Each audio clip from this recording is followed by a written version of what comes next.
Así que vamos a, vamos a empezar ahora formalmente. Y qué bueno que ustedes siempre tengan la predisposición de llegar a tiempo para dar inicio. ¿Ok? Oremos, vamos a comenzar. Gracias, Señor, te damos por la oportunidad que tenemos de estar aquí. Gracias por tu misericordia, tu amor. Gracias también, Señor, por esta mañana, Señor, que nos regalas, que es símbolo de la vida, Señor, que todos los días derrama sobre nosotros. Gracias por la presencia de tu Santo Espíritu. Pero también, Señor, gracias porque nos has dado la oportunidad y el privilegio de estar aquí, ya sea a través de la línea del Zoom o, Señor, a través de esta presencialidad en la que hoy compartimos. Gracias, Señor, porque tenemos, Señor, ese privilegio de reunirnos con nuestros hermanos y hermanas para que en la comunión de tu Santo Espíritu podamos juntos reflexionar, hablar, Señor, sobre lo que tú nos has encomendado para el día de hoy. Así que, encomendados, Señor, en tus manos, queremos comenzar esta clase. Amén y amén. Amén. Amén. Muy bien, gracias hermanos. Nos volvemos a ver esta mañana después de un fin de semana de descanso, de feriado. Espero que vengan con nuevas fuerzas y como siempre, con todo el ánimo para seguir aprendiendo. Aunque ya lo conocemos, nunca está de más siempre poder recordar a nuestro profesor que nos acompaña esta mañana y un poco acerca de su preparación académica, que como siempre decimos, nosotros tenemos docentes de excelencia y lo importante para nosotros es ofrecerles también una educación que sea buena para ustedes. Así que voy a mencionar algunas cosas del profesor de esta mañana y luego sí le doy todo el espacio al profesor. Bien, él es máster en antropología, máster en sagradas escrituras, tiene una licenciatura en teología y ciencias de la religión. En cuanto a su experiencia, él ha sido decano académico de CEMISUD, profesor de Biblia y Teología de CEMISUD, profesor adjunto del Seminario Bíblico Alianza, profesor bíblico del Centro Cristiano de Comunicaciones, profesor de Ministerios de la Iglesia, profesor del Seminario Bíblico Gamaliel, pastor de la Iglesia de Dios Capilla del Valle, nuestra iglesia, líder nacional de jóvenes de la Iglesia de Dios, miembro de la Junta Nacional de Educación de la Iglesia de Dios, tutor de adolescentes, y como saben, él es profesor de aquí de CEMISUD y da varios cursos también, y hoy nos acompaña esta mañana nuestro querido pastor Avio. Así que, bienvenido. Gracias.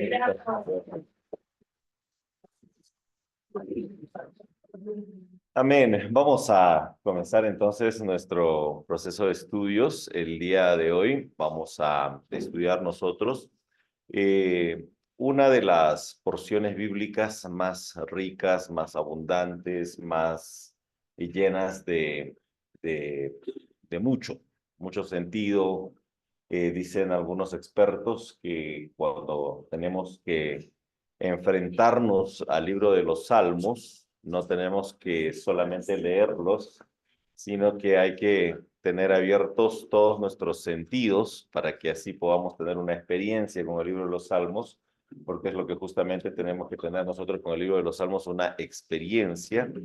¿Por qué tenemos que tener una experiencia? Porque cuando uno lee los Salmos, debe comenzar a afinar no solamente la vista para leer, sino también el oído para escuchar cuando nos dice que, por ejemplo, la voz de Dios es como el ruido de las muchas aguas, ¿no? Como cuando se van a esas cascadas, no sé si han ido a estas cascadas así que son bastante abundantes y hay un ruido así muy fuerte, entonces hace una comparación y dice la voz de Dios es como la voz de las muchas aguas, ¿no?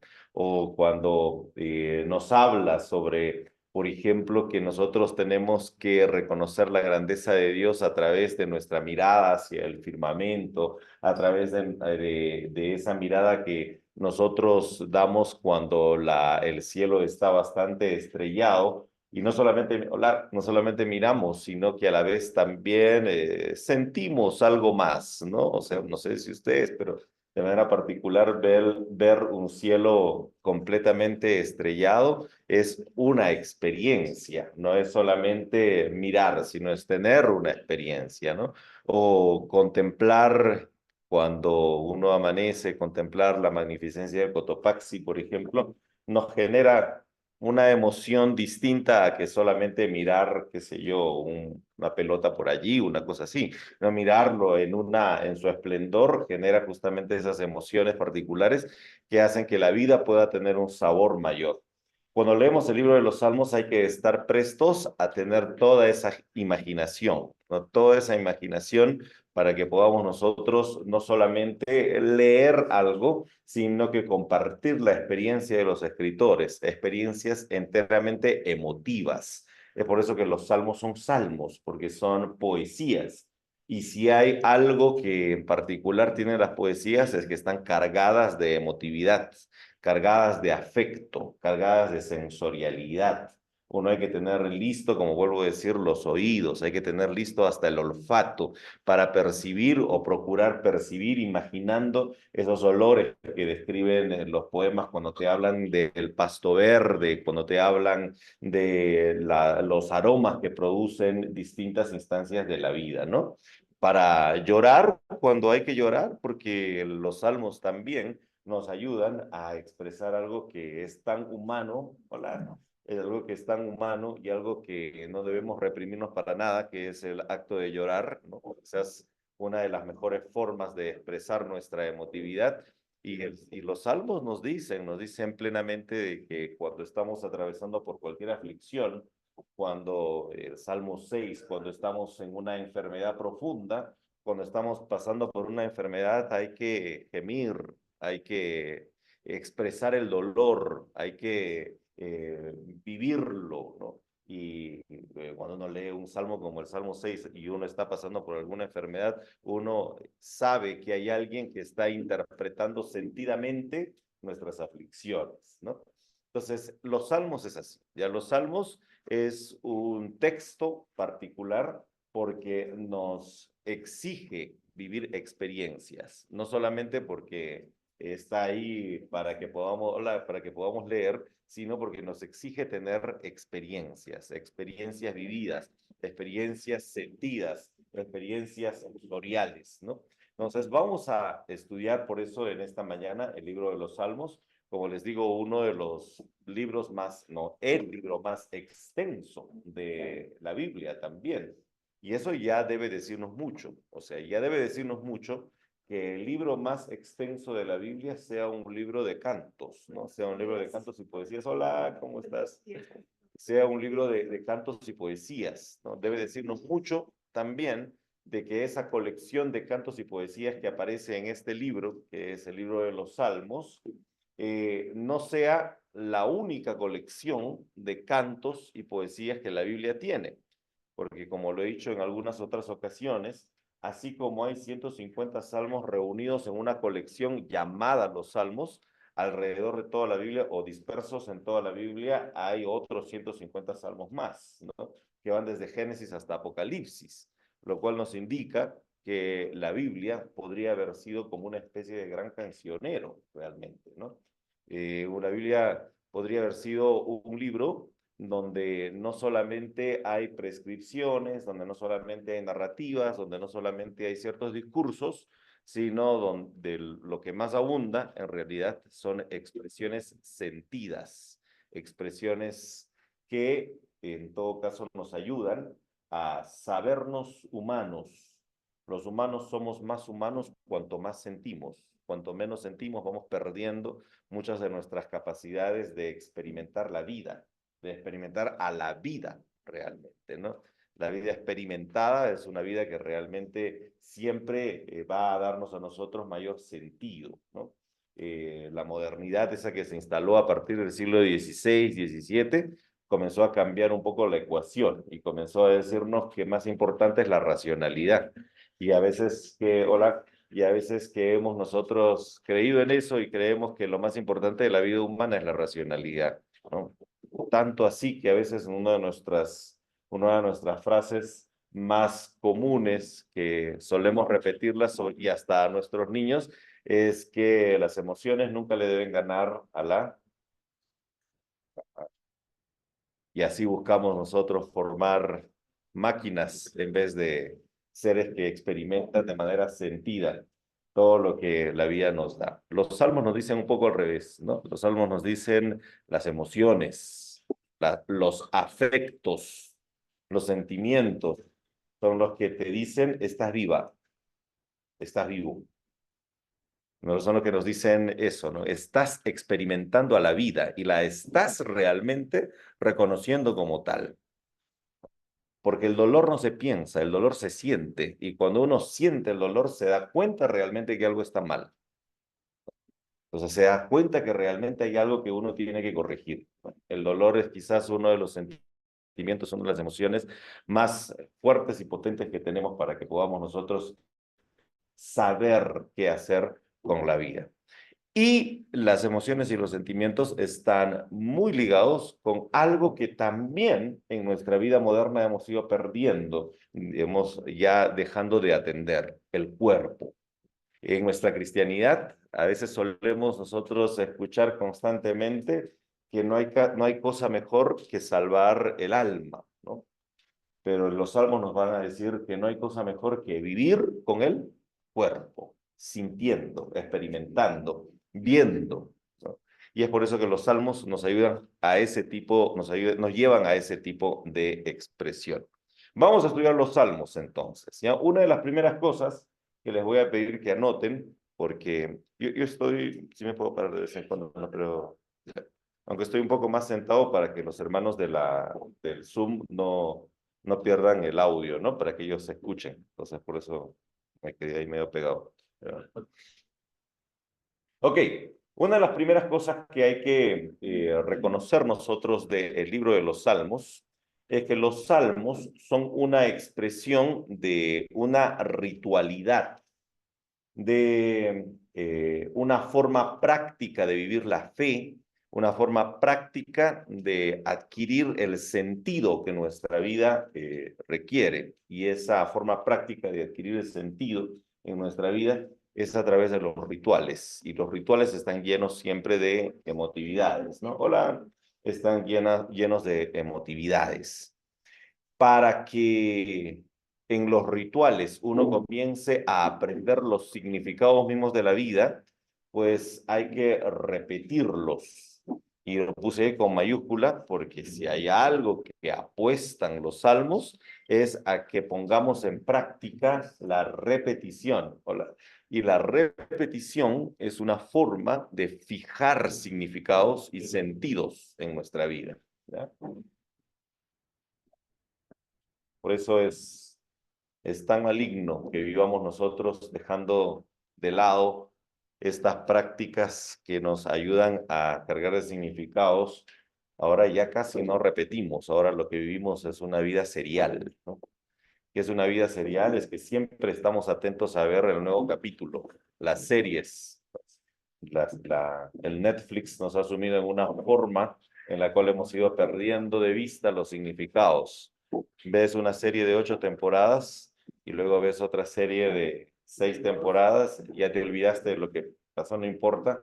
Lo importante es vivir constantemente esa sobreabundancia informativa que nos lleva a veces a perder los significados, perder los significados. Los rituales son los que nos llevan justamente a adquirir o a fijar significados en la vida, de tal modo que cuando se repiten van ayudándonos a justamente fortalecer esos significados. Y si hay algo que los salmos nos van a exigir constantemente es a que nosotros estemos repitiendo algunas cosas y lo voy a demostrar en el transcurso de la clase, ¿ya? El libro de los Salmos también recibe el nombre de el Salterio en algunas Biblias, como por ejemplo las primeras traducciones del hebreo al griego, le pusieron ese nombrecito, lo voy a explicar luego por qué. En nuestras Biblias aparece como los Salmos, ¿no? En la Septuaginta, en la Vulgata Latina, aparecía como el Salterio.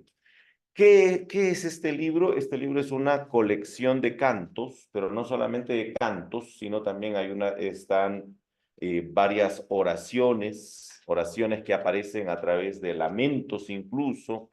Hay doctrinas sapienciales o doctrinas de la sabiduría del Israel antiguo, de un Israel que poco a poco fue afirmando su pertenencia y su relación con aquel a quien habían reconocido como Dios, que nosotros le llamamos Jehová, que pongo ahí Yahvé, porque dicen algunos que una de las formas más pegadas a la pronunciación original, ¿no? Entonces voy a siempre poner ahí Yahvé por esa razón, ¿ya?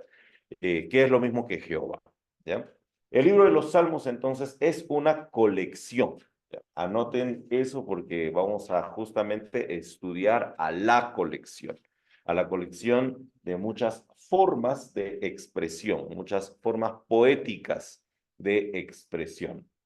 Ojo, la poesía en sí misma, en su propia estructura, ya anima a que constantemente estemos nosotros en esta actividad llamada la repetición, porque la poesía justamente repite ciertas cosas para fijar justamente los sentidos, los significados que ella está trayendo, ¿no? No solamente la poesía de los salmos, sino la poesía incluso hasta nuestros días también. Estos salmos o estos cantos o estas oraciones, estas doctrinas incluso, eran cantadas y a veces pronunciadas de manera colectiva. ¿Dónde? En el templo de Jerusalén, ¿ya? En el templo de Jerusalén. El templo de Jerusalén era el lugar preferente para que los israelitas puedan expresar lo que los salmos traían como contenido de la fe, ¿ya? El templo de Jerusalén era el lugar central del culto. Cuando los sacerdotes ya comenzaron a tomar la administración de Israel, entonces los sacerdotes establecieron que el templo tendría que ser un único lugar y ese único lugar estaba solamente en Jerusalén. Fueron dejando de lado algunos otros santuarios que anteriormente también servían para la adoración de Yahvé. En esos otros santuarios también se hicieron algunos cantos, ¿no? Si ustedes recuerdan, por ejemplo, en Samuel el capítulo 1, primera de Samuel el capítulo 1, capítulo 2, nos cuenta la historia de una familia que va a otro santuario que no es Jerusalén, sino es el santuario en Silo. Y esta familia estaba conformada por un varón con dos mujeres. Una de ellas, a quien más amaba, no podía tener hijos, así que lo que hizo esta mujer es que se puso a cantar en el santuario. ¿Cómo se llama esta mujer que cantó? Ana. Ajá, muy bien. Entonces ahí vemos que antiguamente en otros santuarios también se cantaban, pero luego después del exilio, los sacerdotes establecen como lugar central a Jerusalén y el único lugar donde se podían hacer las grandes ceremonias era en el único santuario, que era el santuario de Jerusalén. Aunque también los salmos, como eran poesías que podían ser aprendidas, podían ser cantadas en las casas, pero en las casas se cantaban siempre durante la celebración de los rituales. Y es por eso que es importante. Repetición, ritual, significado, no es lo que les estoy tratando de mencionar en esta mañana. ¿Ya? ¿Cuáles eran los espacios para cantar los salmos? Los espacios para cantar los salmos, como vuelvo a decir, eran los rituales, y los rituales por lo general eran las celebraciones cúlticas, o sea, las que se hacían en el templo de Jerusalén, o también la celebración de las fiestas, ¿no? La celebración de las fiestas. O sea que los salmos están muy asociados con la noción de una vida que celebra, una vida que está en constante celebración, fiesta. Los israelitas eran más fiesteros que nosotros tenemos menos de... ¿Cuántos feriados tenemos al año? ¿10? más o menos, ¿no? Sí tenemos. Ellos no, ellos tenían, todo el tiempo vivían en feriado, porque tenían a cada rato celebraciones, ¿no? Las celebraciones con el paso de la vida. Eran pueblos agrícolas ganaderos y estos pueblos agrícolas ganaderos tenían que constantemente estar celebrando porque de esa manera daban cuenta justamente de su relación íntima con la tierra, ¿no? De su relación íntima con la tierra y con todo lo demás. O sea, cuando la luna salía, la luna llena, entonces tenían que celebrar. Cuando la tierra comenzaba a dar sus primeros brotes, tenían que celebrar. Cuando cosechaban, tenían que celebrar, ¿no? Cuando llegaba la sequía, tenían que, de repente, no celebrar, pero que tenían que hacer rituales de lamento, que formaba parte de esa vida festiva al fin, ¿no? Y así, estaban siempre celebrando, ¿no? Siempre había celebraciones calendarizadas, ¿no? Que ustedes pueden encontrar en Deuteronomio el capítulo 16, en Levítico el capítulo 23, donde hay todo un listado de muchas celebraciones que ellos tenían. En esas celebraciones lo que hacían es, pues no tenían equipos de sonido para poner reggaetón, gracias a ellos, pero lo que tenían es un libro con 150 salmos que los cantaban, buscaban esos salmos para cantar, para vivir la vida celebrada, ¿no? Estos salmos entonces, cantados en el culto y en las fiestas, constituyen ese marco que hace que Israel viva, reviva, ¿no? Y en ese acto de vivir, revivir, pueda adquirir justamente ese significado necesario para que su fe sea una fe, como vuelvo a decir, sentida, ¿no? No sea una fe solamente creída, ¿no? Que es a veces la fe que tenemos nosotros. Nosotros creemos que la fe es creer nada más, ¿no? O sea, que la fe es como una especie de acto mental, aprenderse doctrinas, repetir, creemos en un Dios que es Padre, Hijo y Espíritu Santo. ¿Cómo se siente eso? No sabemos, pero lo decimos. Ellos tenían que sentir la fe. Y parte del sentimiento de la fe estaba en este ejercicio de cantar los salmos, porque cuando cantaban los salmos estaban cantando la vida y revivían la vida cada vez que la cantaban, ¿no? O sea, no sé si les pasa a ustedes también. A veces uno tiene una canción y dice, no, no pongas, porque si pones esa canción me va a hacer llorar, ¿no? Y dale, y llora con ganas. La vida de hoy te he dicho que llorar es malo y es por eso que a veces andamos escondiendo el acto de llorar, ¿no? Pues hay que expresarlo, porque a veces revivir los momentos en los cuales de repente estábamos pasando por nuestras peores angustias y hallamos la esperanza que nos dio Dios para que podamos nosotros ser fuertes y salir, eso hay que revivirlo con ánimo, hay que revivirlo con el corazón, no hay que solamente decirlo, sino hay que revivirlo con el corazón, porque esa es la forma en la cual vamos también nosotros encontrando confianza nueva para enfrentar las cosas siguientes. Es por eso que, siguiente, un acto, o sea, los salmos lo que expresan, lo digo allí, expresan la vida vivida, no la vida impostada, no la vida falseada, sino la vida esa que vivimos en el a pie, ¿no? Que vivimos en las circunstancias donde realmente nuestra vida llega a sus fronteras, ¿no? Cuando la vida llega a sus fronteras, por ejemplo, en el sufrimiento, o por ejemplo, en, la, en el desenfado de una risa que a veces ya de repente nosotros no aguantamos. ¿Alguno de ustedes se ha reído tirándose al piso? Ahí está la vida llegando a sus fronteras, ¿no? Está llegando la vida a sus fronteras en la corporalidad exagerada, ¿no? Ustedes saben que fue la modernidad con esa idea burguesa que dijo que las mujeres blancas tenían que ser aquellas que no tocan nada y que guardan una compostura sumamente rígida, la que nos dijo que lo más culto, que lo más civilizado es aquello que no necesariamente se expresa a través del desborde. Qué lástima que hayamos a veces aprendido eso y lo que queremos nosotros es a veces emular eso, ¿no? O sea, las composturas que no son otra cosa más que la falsación realmente de la vida, porque no nos permiten vivir el goce de la exageración, ¿no?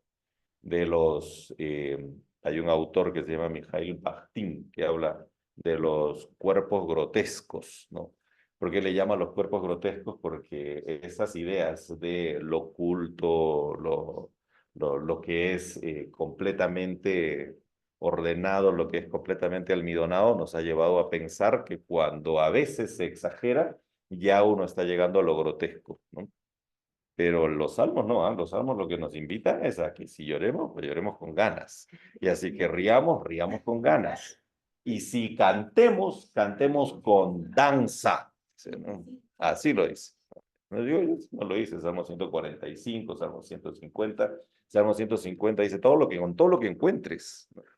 Si encuentras una cañita por allí, alaba, ¿no? Alaba, alaba y exprésalo, ¿no? Grítalo, ¿no? Con gritos, dice incluso, ¿no? Amén. Amén. Eso es la vida que uno vive. Y como vuelvo a decir, solamente en el momento en el cual nosotros experimentamos las fronteras de la vida, nos damos cuenta de lo que realmente la vida es. Hoy nosotros casi no queremos experimentar la vida así, ¿no? Por eso es que para no sentir mucho calor, aire acondicionado. Para no sentir mucho frío, calefacción.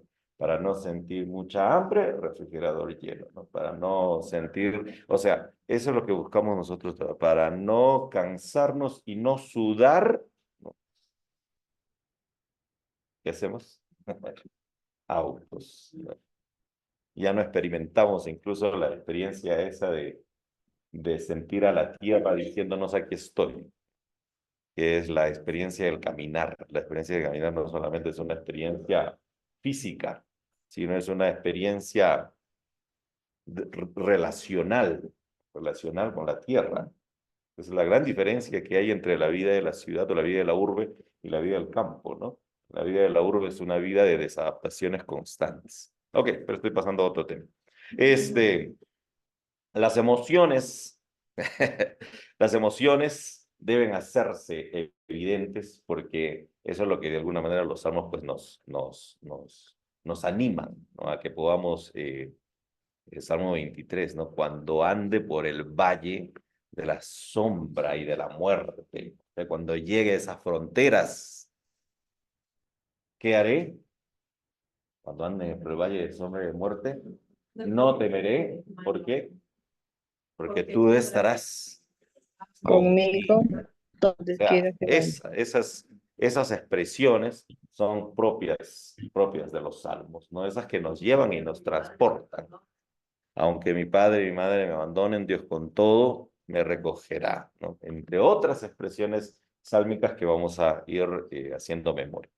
Y justamente eso es lo otro. La repetición nos lleva a un ejercicio que es un ejercicio pilar, fundamental en la vida, que es la memoria. Que es la memoria. La memoria es un ejercicio fundamental de la vida y nosotros vamos a encontrar justamente ese fundamento que a veces necesitamos en el ejercicio constante de la memoria. La memoria no solamente es recordar algo, sino como dice la frase esa célebre que solemos repetir, recordar es volver a vivir. Entonces, ese es el ejercicio de memoria, ese es el ejercicio de memoria, ¿no? Eso de el recuerdo lleno de datos, vamos a dejarlo a la historia. La historia es la ciencia que te pone un montón de datos para que sepas qué es lo que pasó atrás. La memoria es la que te lleva a volver a vivir y ese volver a vivir es para que en tu presente tú tengas las herramientas para enfrentar a la vida vivida, ¿no? A la vida que estás justamente viviendo, ¿no?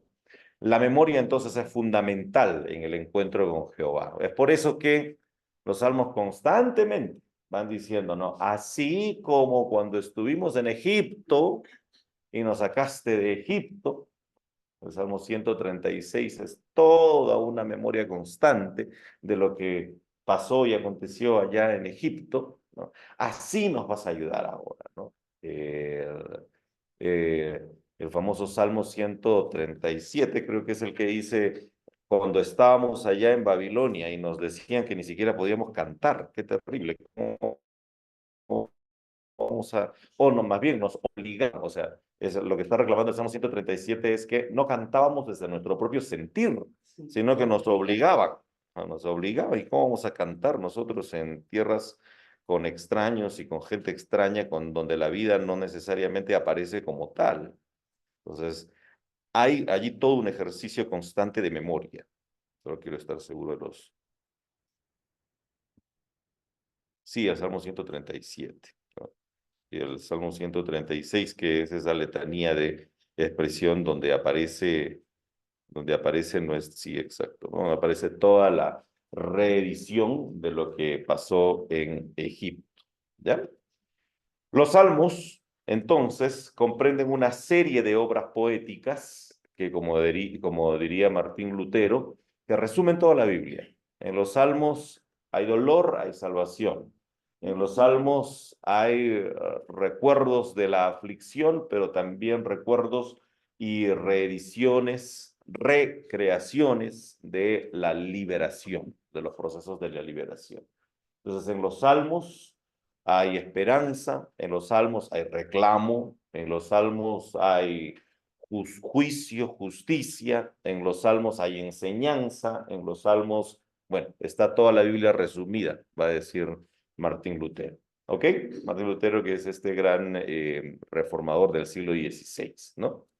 Los salmos o el salterio, como vuelvo a decir, era una colección de poemas. ¿Por qué la Septuaginta le puso el nombre de Salterio? Porque en los rituales del templo se solían cantar los salmos y al hacerlo se acompañaba de un instrumento de cuerdas que era el instrumento llamado justamente el salterio. Entonces los salmos usualmente eran cantados no con una guitarra, no con un piano, con una batería, sino con un salterio. Es por eso que la Septuaginta, al traducir o al ponerle un nombre en griego a esta sección bíblica, la llamó la colección del Salterio, ¿no? Y que luego se quedó solamente como Salterio, ¿no? Aquí hay el Códice Alejandrino, que es una Biblia muy antigua, del siglo V, que fue encontrada. Allí aparece en griego justamente este nombre, ¿no? El Salterio, ¿ya? Acuérdense, eso vamos a trabajarlo más adelante. ¿Ok? ¿Hasta aquí tienen alguna pregunta, algún comentario? Sí. La palabra como salmo, o sea, ¿cuál es el significado de la palabra como tal? Ok, vamos a la siguiente lámina. Entonces, ahí vamos a trabajar eso, ¿ya? Algunos aspectos formales para que nosotros recordemos en nuestro estudio de los salmos. Y ahí vamos a trabajar esta noción del nombre de los salmos. Pero antes de eso, sí. El salmo es una repetición, como está diciendo, y eso no es lo que no es orar, sino rezar. A ver, los salmos justamente nos ayudan a tener esa repetición constante porque son poesías, ¿ya? ¿Cuál es la distinción entre rezar y orar? En realidad son casi lo mismo. Quiero decirlo así con bastante cuidado. Como que orar es una conversación directa con Sí, Dios. sí, sí, sí. Y rezar es repetir y repetir y repetir. Entonces, ahorita que No, pero justamente quiero detenerme, ¿no? Lo que quiero detenerme es que no necesariamente rezar es repetir en vano, ¿ya? Es encontrar significado en la repetición. Ahora, no necesariamente orar no implica repetir, porque cada vez que oras también repites, ¿no? Porque nosotros cuando oramos también repetimos. Entonces, entre orar y rezar en realidad no hay mayor diferencia, ¿ya? Pero hemos establecido la diferencia básicamente para distinguirnos de una organización religiosa a la que no pertenecemos, que es el catolicismo romano. Es por eso que, como la mayoría hemos salido, bueno, digo yo no, pero en todo caso la mayoría ha salido del catolicismo, entonces para establecer cierta diferencia, entonces se dice, bueno, en el catolicismo romano preferían el rezar y nosotros lo que hacemos es orar.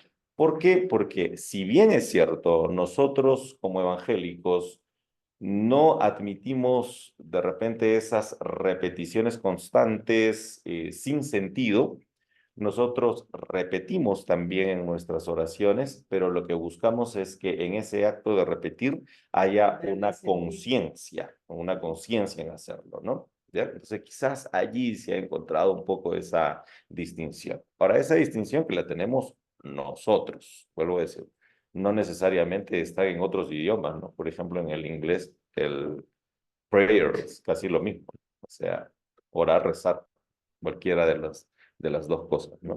¿Ya? No sé si te confundí más, pero en todo caso es para que vamos a ver. ¿Qué es repetir? Eso es básicamente. Sí, ¿Qué es es lo que repetimos?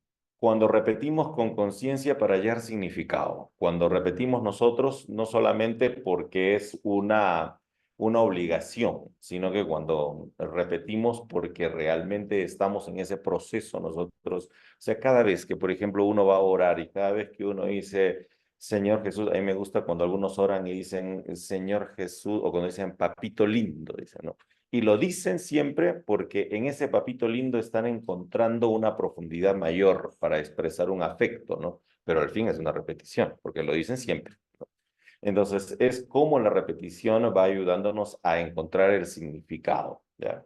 Ahora, dije también una repetición no obligada. Bueno, a veces necesitamos que nos obliguen para que podamos justamente hallar mayor significado, porque muchos de ustedes aprendieron la tabla del 9 con repeticiones obligadas, ¿no?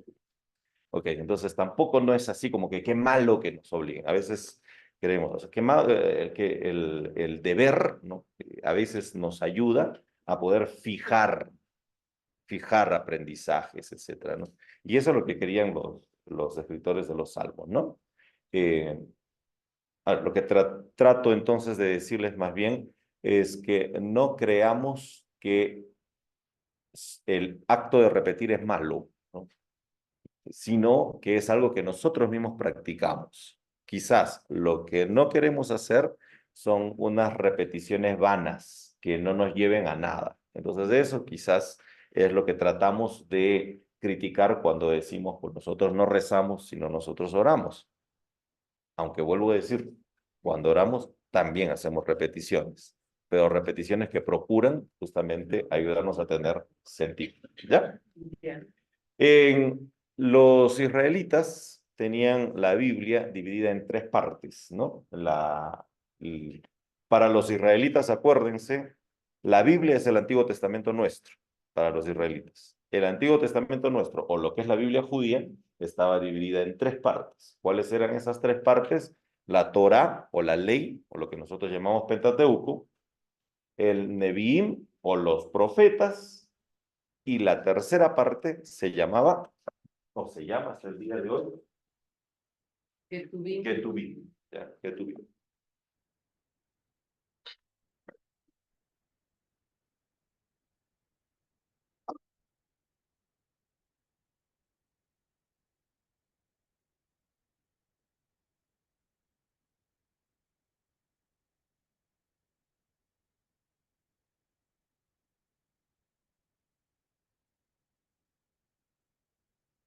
Así dividían los judíos, así se divide la Biblia judía, ¿no?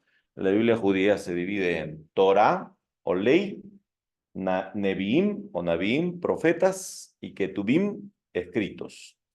¿Por qué estoy diciendo esto? Porque el primer libro de la tercera parte del Ketuvim, el primer libro es el libro de los Salmos, ¿ya? Es para entender un poco la importancia que tenía este libro, ¿ya? El libro de los Salmos era el libro inaugural de la tercera parte de la Biblia judía. Tal es así que cuando ustedes ven en Lucas el capítulo 24, el verso 44, incluso ahí hace mención de estas tres partes, y a la tercera parte no le llama Ketubim, sino le llama justamente los salmos, ¿no? Eso está en la ley, los profetas y los salmos, dice Lucas 24:44, ¿ya? Como he dicho, en la ley, en los profetas y en los salmos. ¿Por qué le llaman los salmos? Porque en vez de llamarle Ketubim, como era el primer libro de esa sección, entonces a veces le llamaban los salmos, ¿ok? Para los judíos, la teología de los judíos radica en que Dios fue quien dio directamente la Torá, la primera parte. Los profetas guiaban al pueblo hacia Dios a través del ejercicio de la Torá. O sea que el Nevi'im, la segunda parte, era una parte que afianzaba la creencia en Dios a través de ese nexo con Dios que se daba a través de la Torá. Y la tercera parte expresan la presencia de Dios a través de la Torá vivida en la vida cotidiana, en la vida diaria. Voy a resumir otra vez. La primera parte, Dios habla. La segunda parte, los profetas nos ayudan a entender lo que Dios habla. Y la tercera parte, los salmos nos ayudan a celebrar y a vivir lo que Dios nos habla. En eso se resume la Biblia hebrea. Dios habla, lee. Primero. Nos guía para que nosotros podamos entender lo que Dios habla. Nos ayudan a celebrar lo que Dios habla en la vida cotidiana, ¿ya?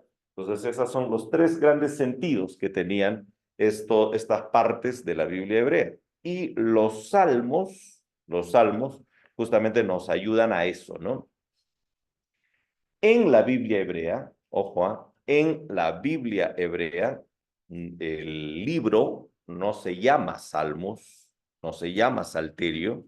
En la Biblia hebrea se llaman los Tehilim.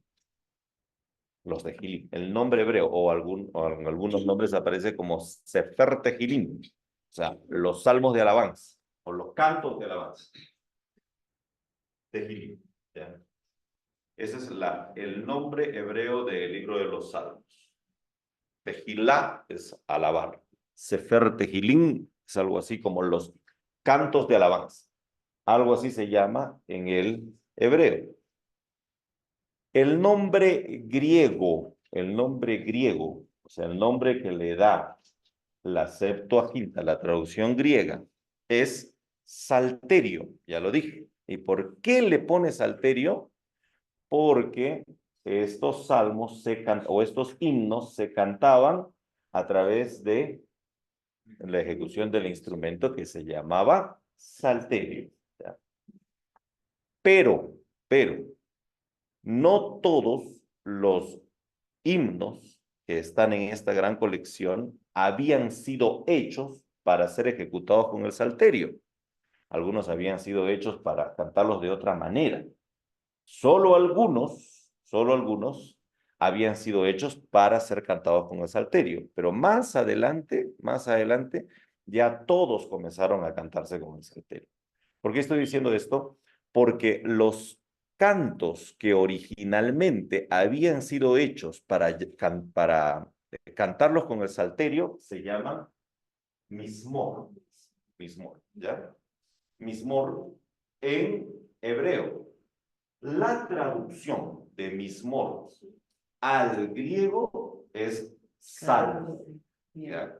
O sea, el mismor se traduce al griego como salmo.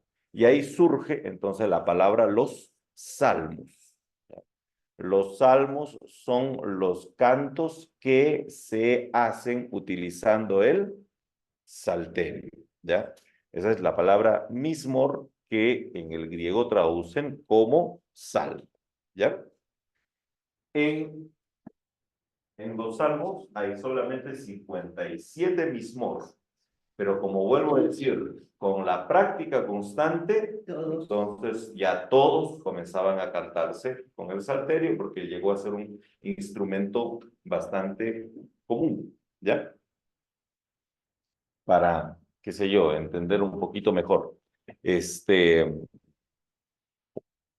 Cuando uno canta pasillo, ¿cuál es el mejor instrumento para cantar pasillos? La guitarra. Uno dice, voy a cantar un pasillo, pásame un acordeón. Porque los pasillos están hechos para cantarse con guitarra, ¿ya? Algo así. El mismor estaba hecho para cantarse con salterio. Pero como se hizo tan común el salterio, entonces ya todos los salmos, incluso aquellos que no eran hechos para el salterio, comenzaron a cantarse con el salterio, ¿no? Como el día de hoy, solo termino con el día de hoy. El día de hoy, por ejemplo, si tienen un pianito en casa, cualquier canción ya la cantan con el pianito cuando saben tocar, a pesar de que fueron originalmente hechos para cantarse con otro instrumento. ¿Ya? Sí. Los que cantan los salmos se llaman salmistas. ¿Y antes qué nombre tenían? Antes de que los griegos pusieran el salterio como salmo. Ok. A ver, muy buena pregunta. El término salmista es un término que en realidad viene ya de las traducciones posteriores, ¿no? En la Biblia, así como tal, casi no vamos a encontrar porque no hay, digamos, una traducción así exacta. En la Biblia, los encargados de hacer la música, ¿no? En el templo, más bien la Biblia les pone como levitas, los levitas, ¿ya? Eso aparece en el libro de Crónicas. En el libro de Crónicas aparece los levitas como los encargados de hacer la actividad de las canciones. Vamos a ver bien.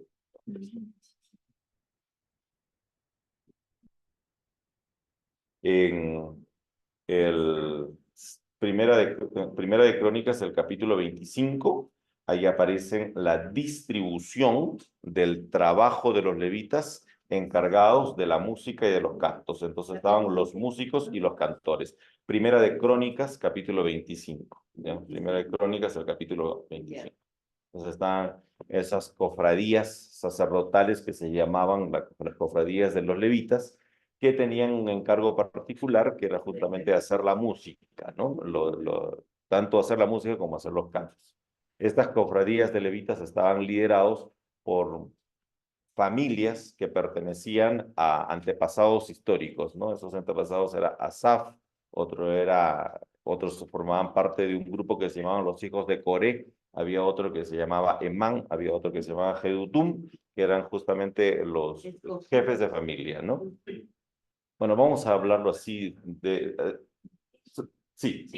¿Y los levitas eran familias de los sacerdotes? Los levitas pertenecían, vamos a decirlo de esta manera. En la época del posexilio, los levitas pertenecían a la tribu de Leví y todos los que pertenecían a la tribu de Leví eran también llamados sacerdotes. Ajá. Entonces hay como una especie de sinonimia entre sacerdotes y levitas. ¿Ya? Aunque el libro de el libro de Números, si ustedes pueden ver en el capítulo 18, por ejemplo, va a decir, está bien, todos los de la tribu de Leví están dedicados para los ejercicios religiosos, para las actividades religiosas, pero hay algunos que tienen un cargo más importante. A esos que tienen un cargo más importante le llaman los sacerdotes. Entonces, el libro de Números sí hace un poco la diferencia. Los sacerdotes, los que tienen el cargo más importante, los demás, levitas, pero todos dedicados al servicio religioso. Y dentro de los sacerdotes había uno que tenía un cargo mucho mayor. A ese se le llamaba el sumo sacerdote. Entonces, la organización que tenían era algo así como que sumo sacerdote, sacerdotes y levitas. Aunque todos pertenecían a la tribu de Leví, todos podrían ser levitas. Algunos sacerdotes y solo uno sumo sacerdote. ¿Ya? Ahora, eso en el libro de Números. En otros libros de la Biblia aparecen como que si fuesen sinónimo, levita o sacerdote. ¿Ya? Es por las costumbres. Ustedes saben que la Biblia es un texto que se escribió en muchos años. Entonces las costumbres fueron variando de acuerdo a cómo iban también ellos transitando en la historia. ¿Ya? Entonces cuando van transitando en la historia se les va llamando de otras maneras. ¿Ok?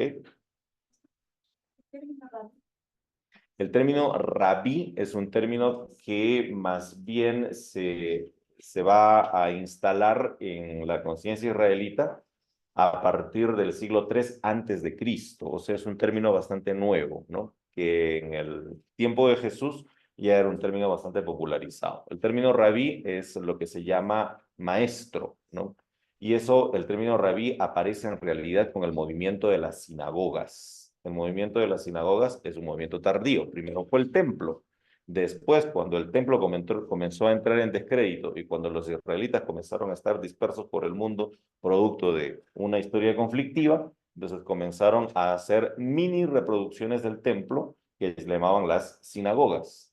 En esas mini reproducciones del templo no habían sacrificios, no se hacían sacrificios porque los sacrificios solo se hacían en el templo de Jerusalén. Pero en esas mini reproducciones del templo, lo que se hacía es leer la Torá e interpretarla.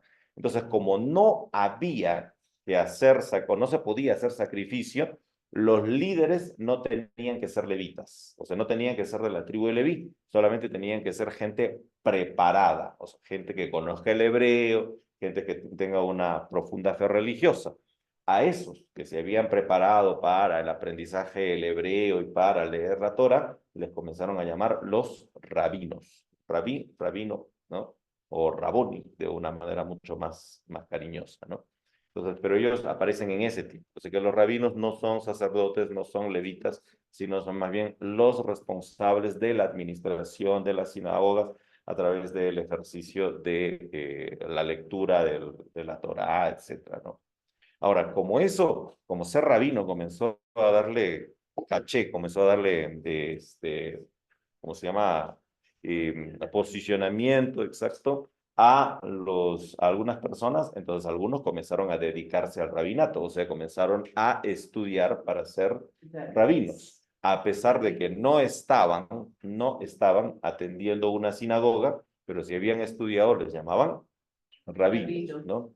Estos rabinos están muy asociados con un grupo que ustedes conocen muy bien, los fariseos.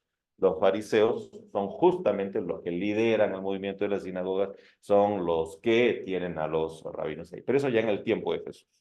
¿Ya? Ok, continuemos. Una pregunta.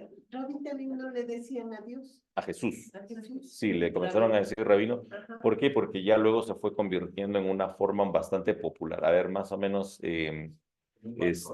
como un pastor, exacto, como un pastor, ¿no? Exacto, exacto, exacto. Como un pastor, como por ejemplo, Un líder. un maestro también, ¿no? Es un maestro. Un maestro es aquel que ha estudiado. ¿Cuántos años estudia un maestro? 18. 18 años estudia un maestro, ¿no? ¿Cuánto estudia un maestro? 5, ¿no? 4, sí. 4 años. Ajá. Y después de 4 años, entonces recibe el título de maestro. Pero si en... ya. Ok, solo termino para no irnos. Pero ¿qué pasa cuando en el pueblo hay una persona que no estudió nada, incluso es analfabeta, pero sabe mucho? Ajá. Si sabe mucho, ¿qué le decimos? Maestro. Maestro, porque es la palabra que tenemos para hablar de aquel que enseña, ¿no? Antes, A pesar de que tenga el título, no. Era maestro de Exacto. alguna actividad. Entonces algo así pasaba con la palabra rabino, ¿no? La palabra rabino era aquel que se había graduado ellos estudiaban 12 años para graduarse de rabino, que había cumplido los 30 años aproximadamente para que pueda recibir ese título formal que pertenecía a una familia de abolengo, entonces le daban justamente el título de rabino. Pero en el tiempo de Jesús ya le decían rabino a aquel que tenía el carisma para poder enseñar. Ajá. Entonces ya comenzaron a utilizar la palabra rabino. Los fariseos se rasgaban las vestiduras cuando escuchaban que le estaban diciendo rabino a un Galileo como Jesús, ¿no?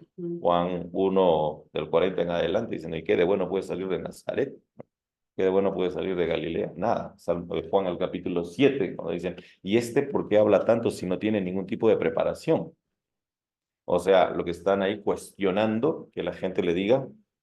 Rabí, le diga rabino. Eso fue una forma más popular de llamarle a Jesús rabino. ¿Para qué? Para Y eso se comenzó a hacer más popular no en la vida de Jesús, sino más bien después de la vida de Jesús, cuando los discípulos comenzaron a justificar su mesianidad porque no era aceptada. O sea, para justificar su mesianidad comenzaron a decir, él también era rabino. No porque había estudiado, no porque era fariseo, no porque pertenecía a una familia de abolengo, no, sino porque era una forma también de popular de utilizar ese nombre. ¿Ya? Ya. Ok, volvamos a los salmos. Vamos a los salmos. Ok, pasemos a la siguiente. Vamos a hablar sobre algunas cuestiones ahí para entender un poco mejor. ¿Ya? Los salmos, ¿cuántos salmos tenemos en la Biblia? 150. 150. Pero cuando ustedes agarran una Biblia católica y la comparan con una Biblia protestante o evangélica, la numeración no va a ser la misma. O sea, al final todo termina en 150, pero para llegar al 150 hay todo un vaivén bien raro, ¿no? Del 1 al 8, nosotros los evangélicos protestantes, respondemos un poco más a lo que se conoce como la Biblia hebrea, la Tanakh, ¿ya? El catolicismo romano responde un poco más a lo que se conoce la Biblia griega o la Septuaginta.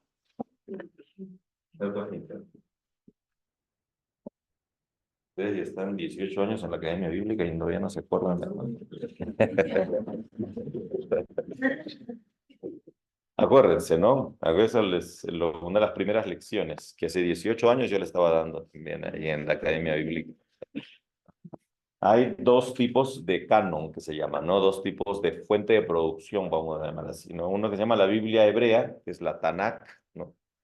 La que nosotros como evangélicos de tradición protestante nos hemos adscrito, y la otra, el otro canon proviene de lo que se llama la Biblia griega, o la Biblia alejandrina, o la Septuaginta, que era una traducción griega de los textos en hebreo. Bueno, en todo caso no vamos a estar ahí. Lo que quería es simplemente decir, del 1 al 8, bien. ¿Dónde viene el problema? En el capítulo 9, ¿ya? Porque en la Biblia griega, o sea, en la Biblia católica, el capítulo 9 unen lo que en la Biblia protestante es 9 y 10. O sea, para nosotros es 9 y 10, y para ellos es solo 9. Entonces la diferencia es de un capítulo. Entonces ahí comienza a haber un atraso, ¿no? O sea, nosotros si estamos en 11, ellos todavía están en 10. Nos estamos en 12, ellos todavía están en 11, ¿ya? ¿Por qué? Porque lo que es 9 y 10 para nosotros, para ellos se convierte en 9, ¿ya?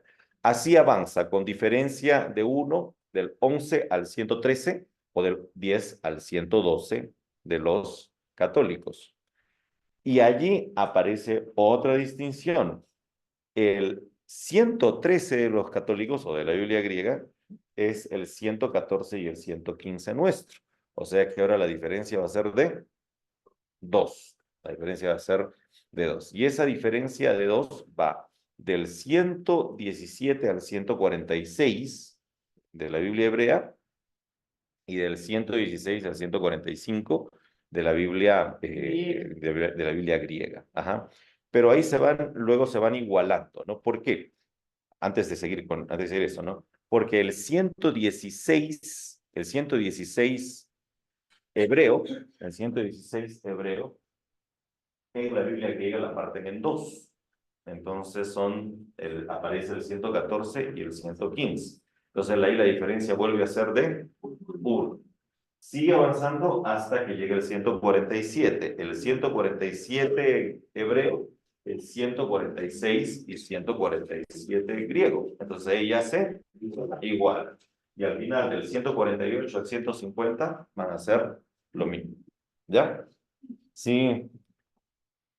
Más o menos. Ok.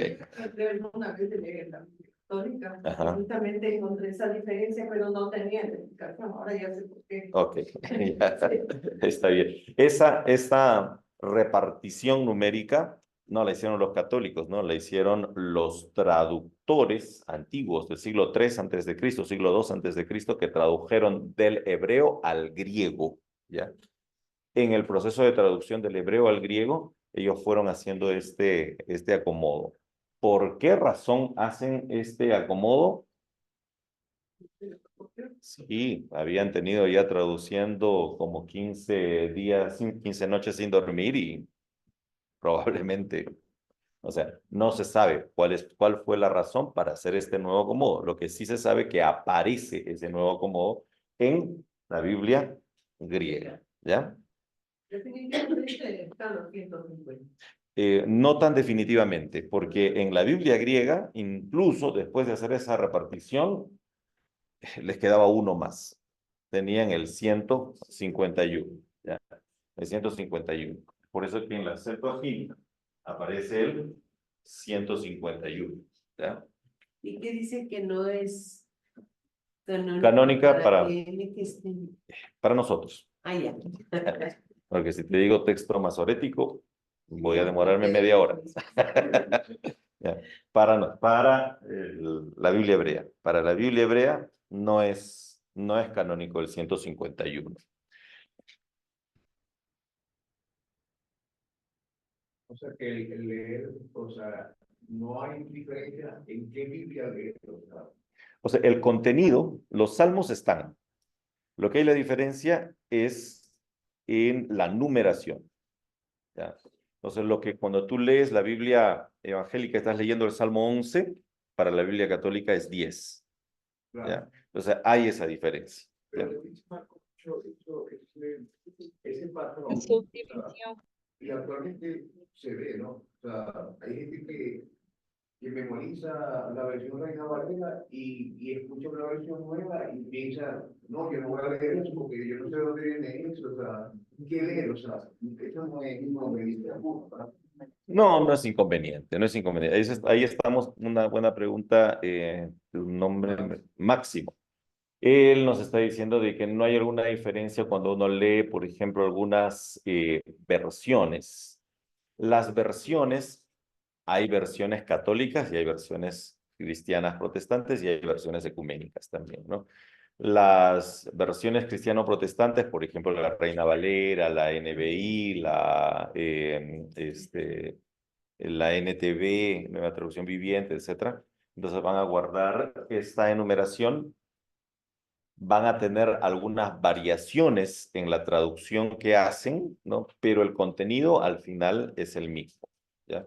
Las Biblias católicas, qué sé yo, la Nácar Colunga, la Biblia de Jerusalén, la Biblia de Peregrino, etcétera, van a tener esta numeración. Ahora, entre el contenido de las Biblias católicas y las Biblias protestantes tampoco hay mayor diferencia. El contenido, lo que es distinto es la numeración. Ahora, dependiendo también cómo nos hemos acostumbrado, porque si nos hemos acostumbrado a leer en Reina Valera y que nos presenten una nueva traducción viviente, o sea, allí uno dice, oh, no, esto no estoy acostumbrado, porque no me dice lo que ya te decía. En realidad, los sentidos varían poco, pero a veces somos más nosotros que nos hemos acostumbrado a un tipo de lectura. Es como, no sé si a ustedes les pasa, cuando ven una película emblemática, Gladiador, la ven ahí, digamos, bien, hasta que comienza a hablar así. Entonces, cuando no. Eso, o sea, como hemos leído la Biblia. No, pero así este ejemplo, porque a veces cuando uno ve una película en la traducción española, uno dice, no, no quiero ver. Está diciendo lo mismo, sino que es que utiliza unas palabras, un tono distinto, entonces nos parece diferente. ¿Ya? Eso pasa mismo con las versiones, nos parecen diferentes, pero en realidad los contenidos van teniendo casi el mismo sentido. ¿Ya? Esas son las versiones bíblicas. Solo para terminar esta parte. La Septuaginta incluyó el Salmo 151, pero que luego fue quitado. ¿Ya? Ahora, ¿por qué incluyó el Salmo 151? Porque la Septuaginta, que es una traducción griega, perdió algo de la tradición hebrea que vamos a ver ahora, ¿ya? La tradición hebrea era una tradición muy numérica, que le daba mucho significado a los números. Entonces, para la Biblia hebrea, esta de acá, tenía que haber 150. No podían haber 149 ni 151. Tenía que haber 150. Avanza dos, a 13 slides. Tenía que haber 150 salmos, porque esa era una forma de exaltar a la Torá. ¿Qué es la Torá?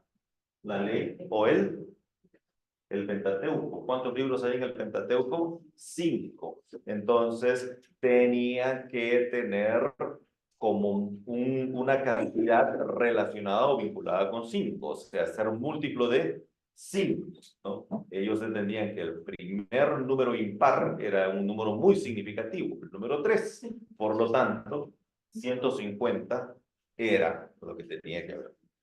¿Me hago entender? O sea, porque para los hebreos los números son muy significativos. Uno no puede alterar, digamos, esa... Eso no pasaba con los griegos. No, porque ellos ya no tenían mucha tradición, ¿no? A ver, es como que de repente... ¿cuántos no comen fanesca en Navidad, te iba a decir, en Semana Santa? ¿Alguno? ¿No comen fanesca? No se comen fanesca. No, hay muchos que no comen fanesca. Pero es justamente eso, ¿no? Es justamente lo que dice.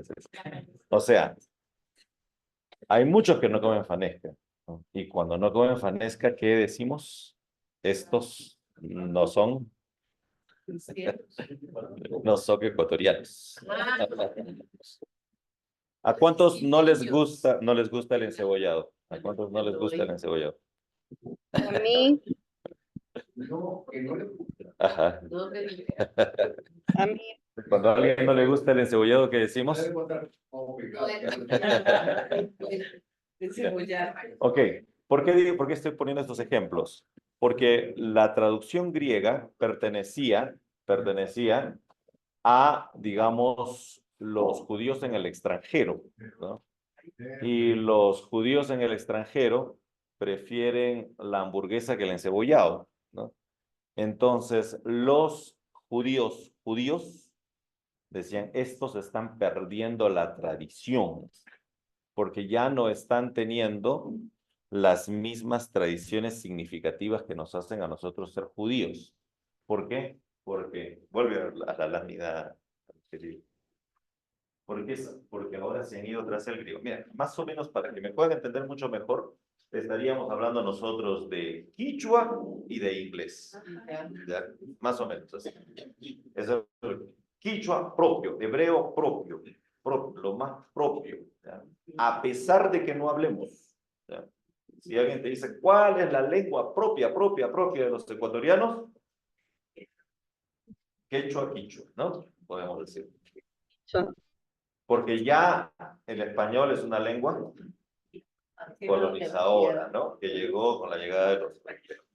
Pero ahora un montón hablan, y los que hablan inglés a veces ya no comen. Algo así es eso, ya, algo así era eso. Entonces ellos no tenían una tradición muy fija, así que no tuvieron problemas en aumentarle 151, porque encontraron uno por allí que les pareció súper bacán, lo metieron. Para los que guardaban la tradición, no se puede pasar Semana Santa sin fanesca. Ahora sí pasemos al siguiente. Tenían que ser 150 salmos, no importa si es que repetían algunos, ¿ya? Y hay salmos que son exactamente iguales. El Salmo 14 y el Salmo 53 son exactamente iguales. Léanlo. Si tienen sus Biblias, léanlo, ¿no? O abran ustedes el Salmo 14. ¿Y es igual al número? 53. 53. Completamente igual. ¿Tienen el Salmo 14 ahí abierto? Si tienen el Salmo 14 ahí abierto, voy a leer yo, ¿ya? Dice, Dice el necio en su corazón, no hay Dios. Se ha corrompido e hicieron abominable maldad. No hay quien haga bien. Dios desde los cielos miró sobre los hijos de los hombres para ver si había algún entendido que buscara a Dios. Cada uno se había vuelto atrás, todos se habían corrompido, no hay quien haga lo bueno, no hay ni aun uno. No tienen conocimiento todos los que hacen iniquidad, que devoran a mi pueblo como si comiesen pan. Yo estoy leyendo el 53, ustedes estaban en el 14. Es exactamente igual. ¿Por qué? Porque para los hebreos no podía haber 149 salmos. Tenía que haber 150 porque era una forma de exaltar a la Torá. Pasa lo mismo con el Salmo 40, versos 13 al 17, con el Salmo 70. También es una repetición. O el Salmo 57, del 7 al 11, con el Salmo 108, del 1 al 5. Hay un calco ahí también. O el Salmo, ya en otros casos también, bueno, eso ya no tiene que ver con la conformación de los salmos, sino con este ejercicio de la repetición. No, el Salmo 18 está repetido en el canto de Ana, en segunda de Samuel, no, en el canto de Ana, no, en el canto de David, segunda de Samuel, capítulo 22, ¿no? Hay una repetición allí también, ¿ya? Ahora, en ese tiempo no había esa cosa que se llama plagio, ¿no? Esa cosa que se llama plagio vino con esa modernidad que comenzó a privatizar todo, incluso hasta el pensamiento, ¿no? Y dijo, el pensamiento es privado. Ellos tenían lo que se llama el pensamiento social común. ¿Qué cosa es el pensamiento social? El pensamiento, una vez que sale, ya no es de uno, sino es de todos. ¿Ya? Acuérdense de eso. Eso pasa también en otras comunidades, ¿no? En otras comunidades no modernas. La sabiduría, una vez que sale, es de todos, ¿no? En el caso nuestro, la sabiduría así salga es de uno. ¿Y qué pasa si tomas mi pensamiento sin pedirme permiso? Estás cometiendo plagio, ¿no? E incluso en los ámbitos académicos puede ser hasta denunciado. En ese tiempo no, por eso que en la Biblia vamos a encontrar repeticiones, vamos a encontrar un montón de cosas. Ahora, estoy hablando de unas copias que han hecho de salmos, entre salmos mismos, ¿no? Hay algunos otros salmos, si mal no recuerdo, es el 24, no, ya no me acuerdo exactamente, que es una copia de un salmo egipcio también, ¿no? Entonces, así era en aquel entonces, ¿ya? Se copiaba. ¿Ok? ¿Cómo se construyen los salmos? Aquí quiero que presten un poquito de atención. Hubo en un primer momento que hubo una primera colección. La primera colección iba del Salmo 3 hasta el 88, ¿ya? Del Salmo 3 al 88.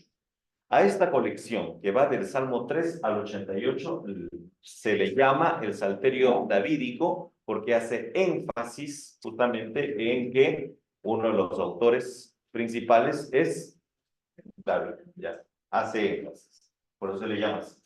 Desde el capítulo 3 hasta el capítulo 88, ¿ya? A su vez tiene otras partecitas que no voy a entrar a detallar ahí, si quieren lo pongo. Pero va del 3 al 88. Luego se le añade el capítulo 2 y se le añade el capítulo 89. Tanto el capítulo 2 y el capítulo 89 comienzan a tener exaltaciones mesiánicas del rey. O sea, comienzan a llamarle al rey Mesías, ¿no? Tu ungido, le comienzan a llamar. Entonces, por eso que a esta introducción, capítulo 2, y a este epílogo, capítulo 89, que encierra al salterio davídico, ya se le comienza a llamar el salterio mesiánico. ¿Ya?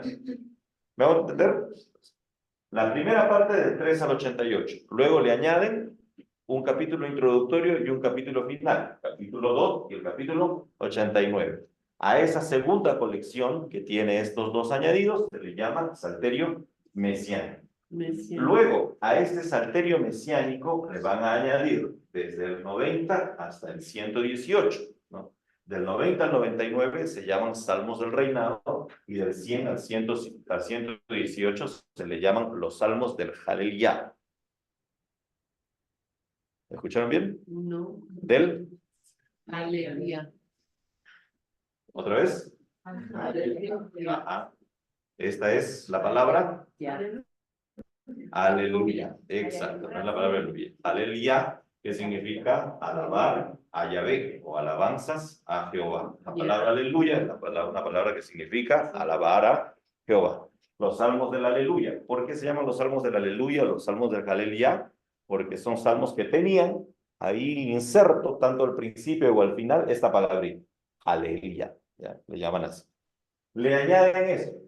Y ahí entonces se convierte, le llaman el salmo teocrático. Ya le llaman así los estudiosos de ahora.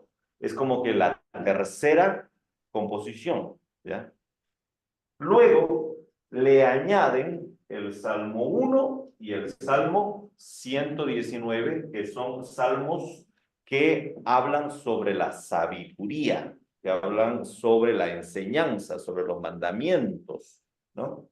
Entonces, a esta colección que contiene Salmo 1, el Salterio Teocrático, más el Salmo 119, se le llama Salterio Sapiencial. ¿Ya?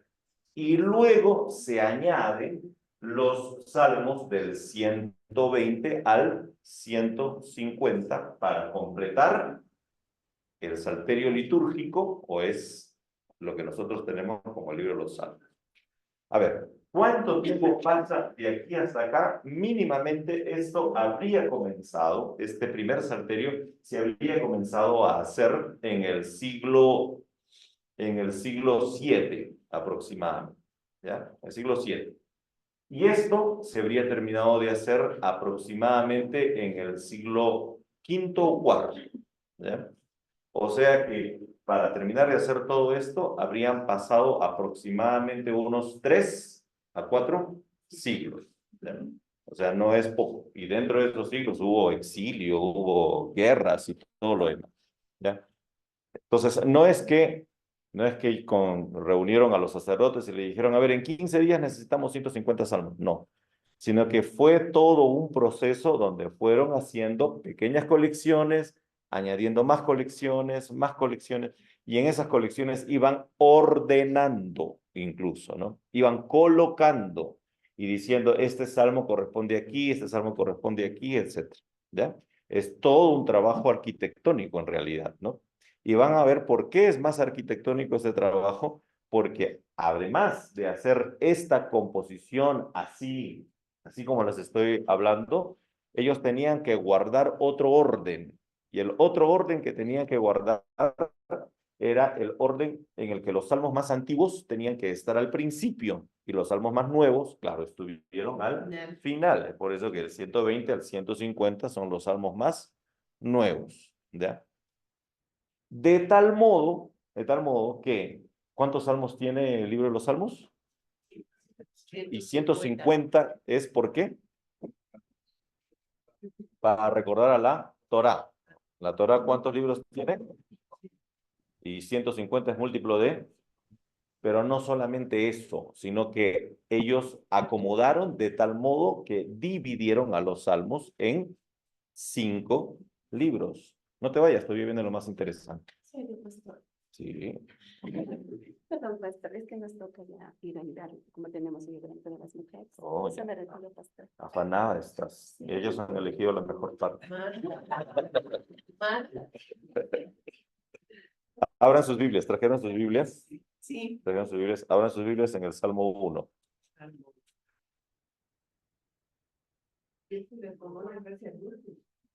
Sí, ajá. Pero cuando empieza el Salmo 1, ¿están ahí? ¿Salmo 1? Ya. Sobre Salmo 1, ¿qué hay? Otro subtítulo. Antes de eso, ¿qué subtítulo está? Exacto. Libro 1. Ahora vayan al Salmo 42. El libro, ¿cómo se llama el Salmo 42? Ok, pero antes de eso, ¿qué está? El libro 2. Ahora vayan al Salmo 73. Salmo 73. ¿Qué aparece ahí en el Salmo 73? ¿Libro? ¿Qué dice ahí? Libro 3. Ajá. El destino de No, los salmos. no los subtítulos, solamente eso de los libros, nada más. No, Salmo 90. Salmo 90. Salmo 90. ¿Qué dice sobre el Salmo 90? Libro cuarto. Muy bien. Salmo 107. ¿Qué dice sobre el Salmo 107? Libro quinto. Libro quinto. Ajá. O sea, ¿en cuántos libros está organizado los salmos? 5. En 5 libros. Muy bien, muy bien, muy bien. Ya te graduamos ahorita.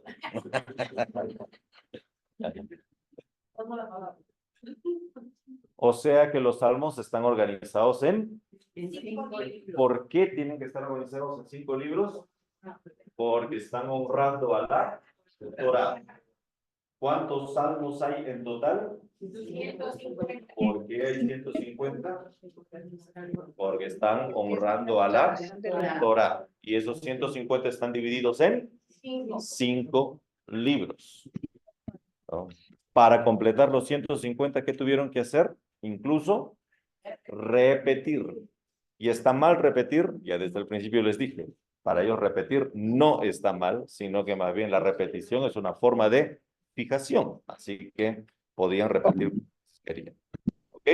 En honor a la Torah, ¿verdad? En honor a la Torah. Los salmos están organizados en 5 libros en honor a la Torah. Así es.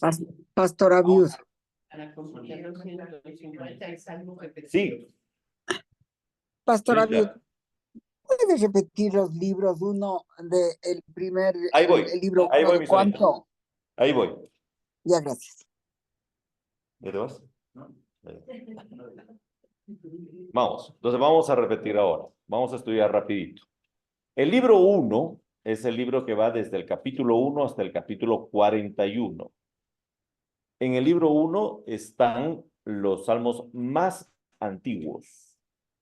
¿Y por qué decimos que son los más antiguos? Porque si ustedes se dan cuenta, en el libro 1, la forma de hablar de Dios es Yahvé, es Jehová. ¿Ya? No se le llama Dios, sino se le llama Jehová.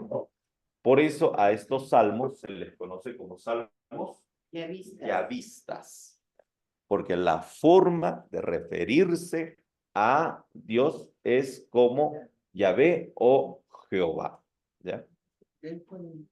A estos salmos se les conoce también como salmos davídicos, porque desde el capítulo 3 hasta el 41, con excepción del 33, todos reciben el nombre de Salmo de David. Cada uno de los libros va a terminar con una fórmula final. ¿Qué es una fórmula final? Una fórmula final es cuando, por ejemplo, nosotros despedimos el culto y les decimos, sean ustedes benditos en el nombre del Padre, del Hijo y del Espíritu Santo. Esa es una fórmula que aquí le hemos puesto un nombrecito, doxología. Entonces, los sacerdotes lo que hicieron es que en el último salmo de cada libro, al final, casi al finalizar, colocaron una doxología o una fórmula de cierre. Una fórmula de cierre, ¿ya? Todos los libros van a tener eso. Entonces, en el libro 1 iban colocando todos los libros, todos los salmos yavistas, o sea, antiguos.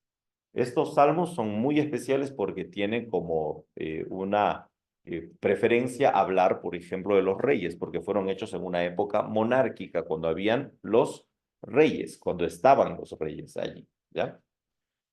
No fueron hechos después, sino fueron hechos mucho antes. Y con esto quiero decirles también, los salmos no es que fueron composiciones que les encargaron a los levitas, no es que los levitas tenían como contrato hacer canciones, ellos tenían como contrato hacer música y cantarlos, ¿no? No eran los que hacían las canciones provenían del pueblo, ¿ya? Las canciones, qué sé yo, un día alguien estuvo mirando las estrellas y dijo, oh Señor, cuando miro los cielos y las estrellas me pregunto qué es el hombre, ¿no? O sea, o hay un pastorcito de ovejas que estaba ahí con sus ovejitas y dijeron, ah, así también Jehová es mi pastor. Y así como yo le llevo a mis ovejitas a los pastos, así también Jehová me lleva a mí por distintos pastos, ¿no? O como el enfermo este que se revolcaba en la cama, dice, no, me doy vueltas en mi cama y no vienes a ayudarme. El autor del Salmo 6, ¿no?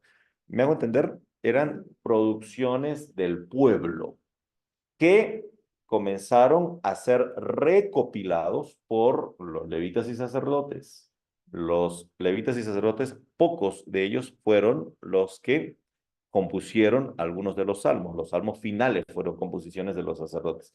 Los salmos primarios, por lo menos los del Salmo 1, por ejemplo, qué sé yo, en paz me acostaré y asimismo dormiré. O sea, eso no lo está haciendo alguien que vive en un lugar muy seguro. Eso lo está haciendo alguien que vive en un lugar muy inseguro, que dice, bueno, en medio de las inseguridades, me voy a acostar en paz porque al final lo único que me va a mantener seguro es mi confianza en Dios.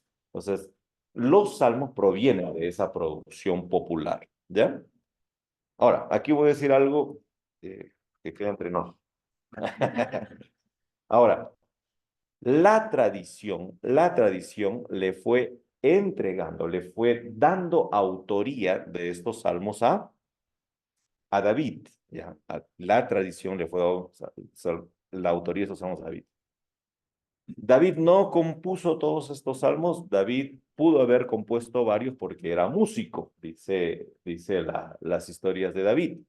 Pero había un pequeño problemín en el tiempo de David. ¿Y cuál era el pequeño problemín en el tiempo de David? Es que no había escritura en Israel, ¿no? ¿Me hago entender? La escritura, David vive en el siglo X y la escritura aparece en el siglo IX, los primeros, el hebreo muy antiguo, en el siglo VIII apareciendo recién una escritura formal, o sea, 2 siglos después. Entonces, en ese tiempo era muy común recurrir a un artificio literario. Ese artificio literario se llama la pseudoepigrafía. ¿Qué es la pseudoepigrafía? Es asignar la composición a un personaje famoso, ¿no?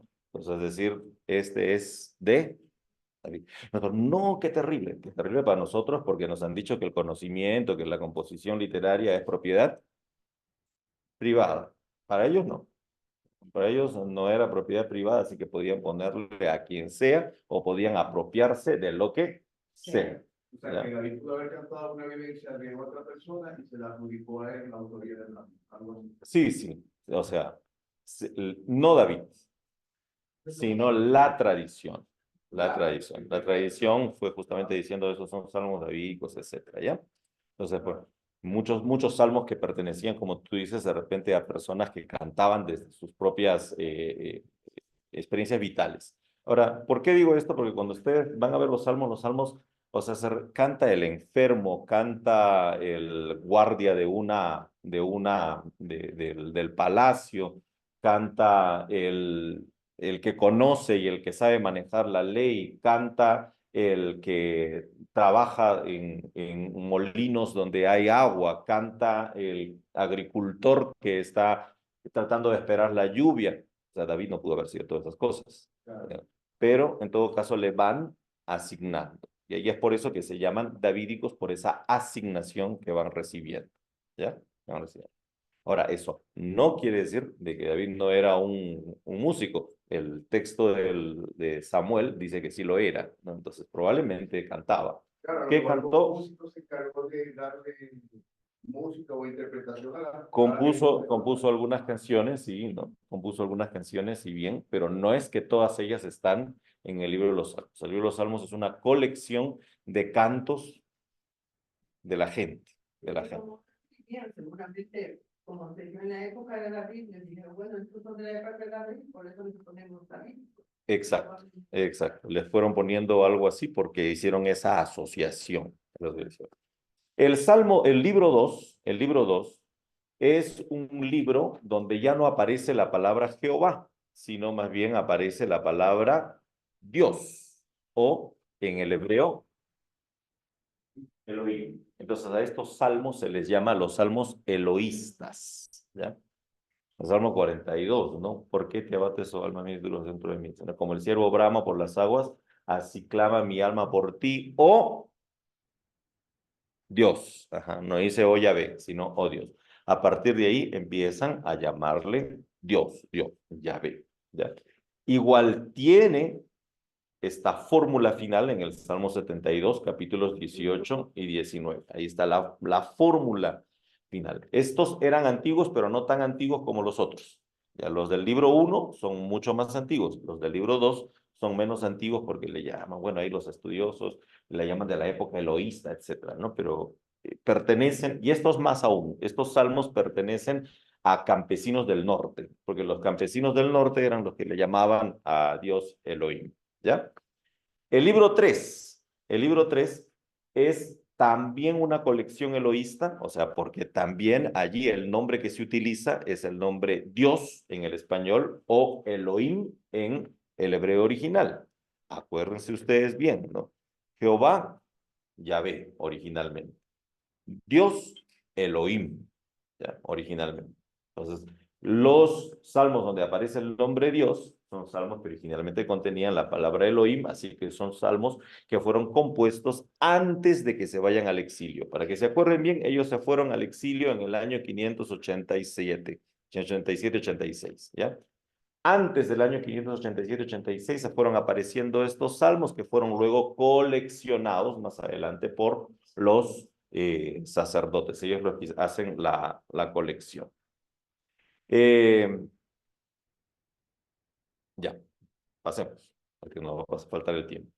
El libro cuarto vuelve a mencionar a Yahvé, o sea, todos los salmos del libro cuarto, que va desde el capítulo 90 hasta el 106, vuelven a mencionar a Yahvé. ¿Ya? Ahora, estos salmos en realidad son un poco más nuevos. Muchos de ellos ya hacen referencia, por lo menos al tiempo del exilio, así que pudieron haber sido escritos entre los siglos VI, siglo V aproximadamente. ¿Ya? Además, aparece en el Salmo 90 la figura de Moisés. Eso ya nos va diciendo que eran libros bastante nuevos, ¿ya? Los libros más antiguos de la Biblia hablan mucho sobre Egipto, pero no tanto sobre Moisés. Ya la figura de Moisés se fue haciendo mucho más predominante en un tiempo posterior. El libro quinto empieza en el 107 y termina en el 150. También usa preferentemente el nombre Yahvé o Jehová.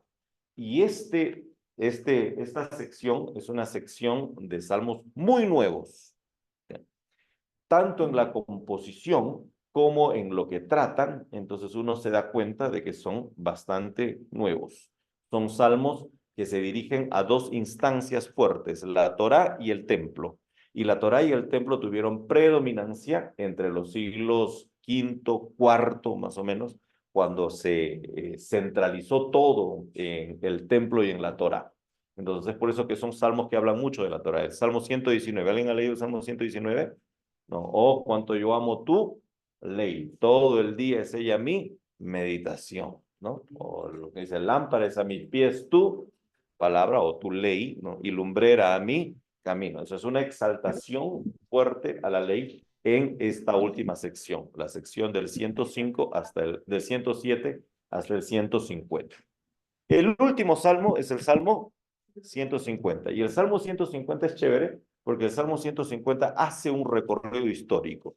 ¿Cómo hace ese recorrido histórico? A través de la mención de los instrumentos. Abran sus Biblias en el Salmo 150.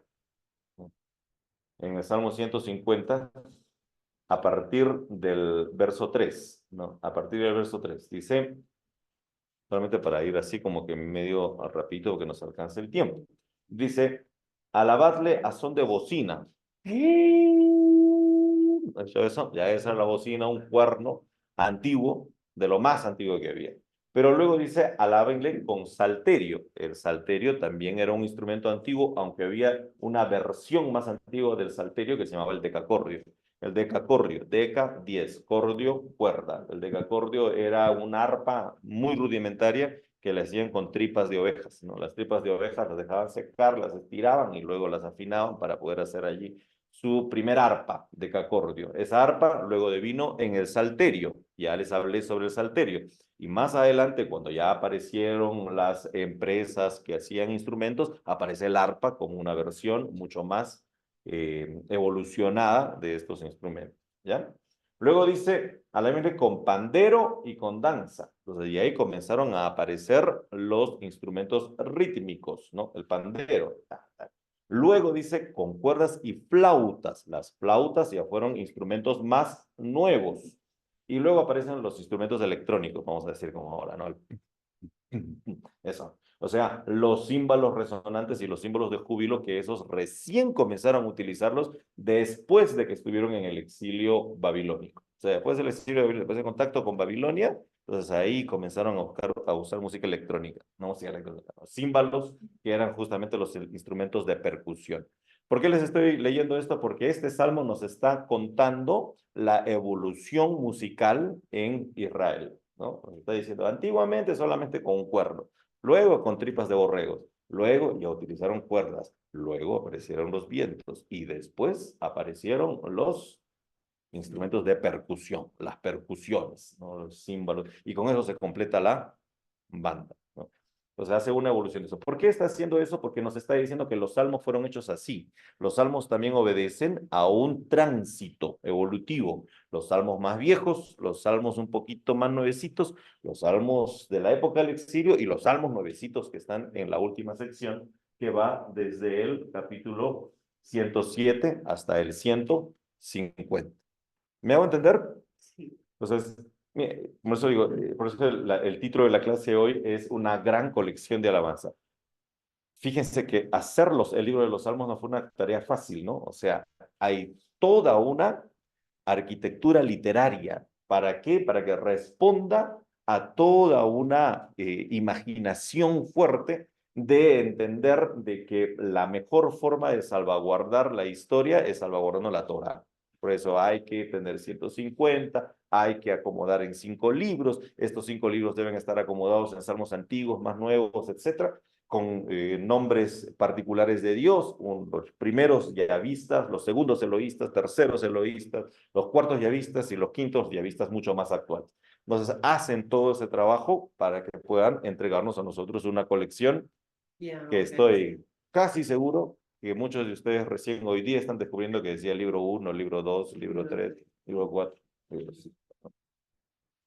Ok, sigamos avanzando. Todavía tenemos unos minutitos más. Vamos a la siguiente. Ajá, ahí, ajá. Hay unos salmos que se les llama salmos ceremoniales porque fueron utilizados para ceremonias particulares. ¿Hasta qué hora tenemos? ¿8:45? A estos salmos que son ceremoniales porque se utilizaban en ciertas ceremonias están en algunas colecciones. Ya les expliqué, del Salmo 104 hasta el 118 inicialmente, pero luego se añadieron el 135, 146, 150, se les llaman los salmos del aleluya, los salmos del aleluya. Ajá. Inicialmente del 113 al 118, pero luego se fueron añadiendo estos otros salmos. ¿Cuándo se cantaban estos salmos? Se cantaban durante la celebración del Pesaj o de la Pascua, ¿no? Y luego se fueron cantando en otras fiestas, como las fiestas de los inicios de mes, o el Rosh Hodesh, que le llaman, que son las fiestas de los judíos. Ya les dije, los judíos tienen muchas fiestas, ¿no? Y en las fiestas utilizaban estas colecciones de salmos para cantarlas, ¿no? O sea, para cantarlas, ¿no? Ojo, estamos hablando de más de 10 salmos que tenían que cantarlas todos. Nosotros a veces, con 3 canciones en la alabanza, ya queremos sentarnos, ¿no? A estos salmos se les llama los salmos del Jalel o del Aleluya. Hay otros salmos, abran sus Biblias en el Salmo 120, el Salmo 120.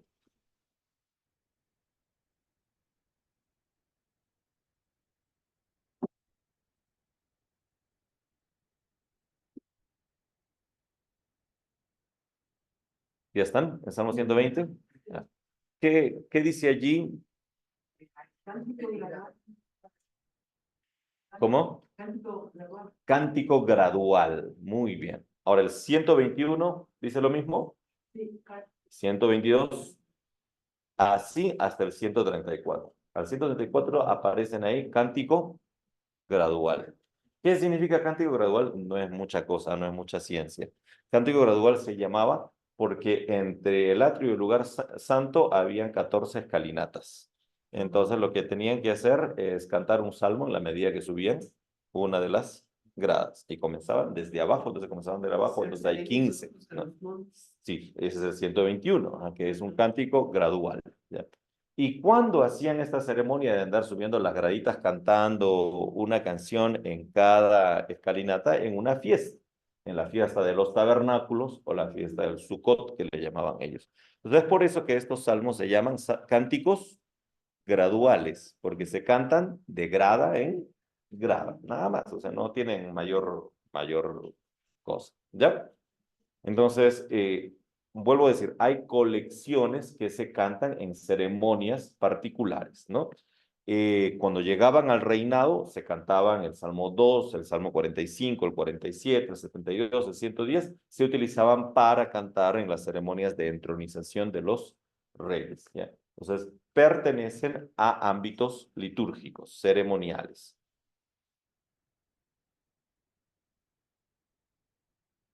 Ya, bueno, ahí la mitad de la clase se nos quedó, pero en otra ocasión, en todo caso, nos igualaremos. Vamos a quedarnos allí porque ya se cumplió la hora y ustedes tienen que tomar desayuno porque si no, se me desmayan. Entonces, vamos a dejarlo allí por ahora, ¿ya? Ya, no.